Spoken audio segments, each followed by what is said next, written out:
अस्सलाम वालेकुम नाजरीन, मैं हूं आपकी होस्ट शमाला राजपूत और आप देख रहे हैं फास्ट 24 न्यूज। खबर शामिल करते हैं हमारे रिपोर्टर पंजाब पीर मोहम्मद सुखराज अब्बासी की रिपोर्ट के मुताबिक बताया जाता है कि थाना मयानी पुलिस जराइम पेशा नासर के खिलाफ क्रैकडाउन, डकैती, राहजनी के मुकदमात में मसरूफ 2 मुलजिमान गिरफ्तार, नाजायज असला रखने वाले 4 मुलजिमान गिरफ्तार, असला बरामद, डकैती में मुलविस मुलजिमान के कब्जे से छीने गए 2 मोटरसाइकिल बरामद, मुलजिमान के कब्जे से नकदी, शहरियों से छीने हुए मोबाइल फोन भी बरामद, गिरफ्तार मुलजिमान से वारदातों में इस्तेमाल होने वाला जदीद नौयत का नाजायज असला बरामद। मुलजिमान को जदीद टेक्नोलॉजी की मदद से गिरफ्तार किया गया। जराइम पेशा नासर के खिलाफ क्रैकडाउन जारी रहेगा। डीपीओ मोहम्मद तारिक अजीज ने कहा कि लोगों में खौफ हरास पैदा करने वालों से कोई रियायत नहीं बरती जाएगी।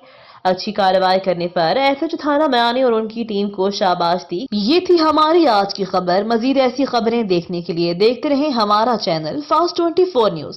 अपनी होस्ट शमाला राजपूत को दीजिए इजाजत। अल्लाह निगहबान।